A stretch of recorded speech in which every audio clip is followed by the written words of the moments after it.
Honourable Senators, I rise today to pay tribute to a dear friend, a trusted mentor, and a great Canadian, former BC Deputy Minister to the Premier, Ken Dobell.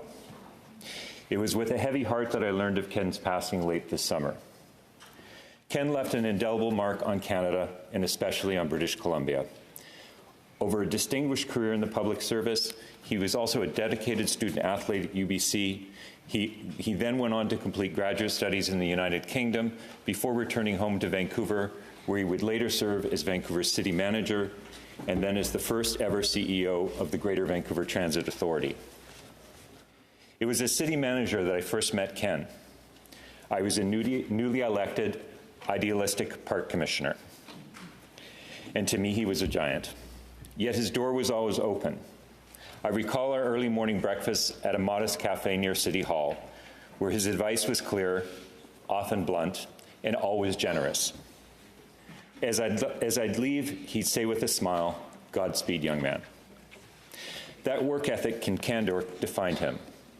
As Deputy Minister to Premier Gordon Campbell, Ken oversaw 30,000 employees and drove major projects like the Pacific Gateway Trade Initiative. When Ken was at the helm, things got done. Even after retiring, he continued to help.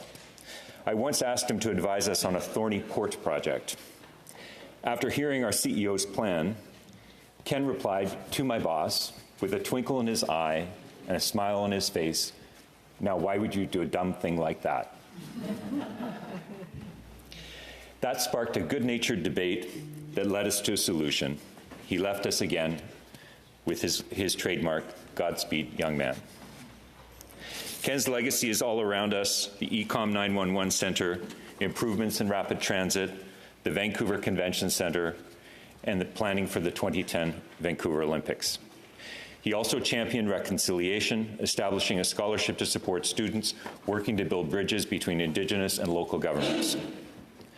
The last time I saw Ken, he was in his retirement home, still following the news, still frustrated that stuff wasn't getting done.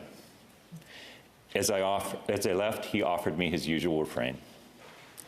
Ken would have hated me giving this tribute, but I offer it not only for him, but as a reminder of the many public servants who give so much of themselves to make our communities, provinces, and country better and stronger. Ken was a role model for them, as he was for me. So, colleagues, I ask you to join me in celebrating Ken Dobell, a life well lived and a legacy that will endure. Ken, may you finally take some time off. Godspeed, my friend. Thank you.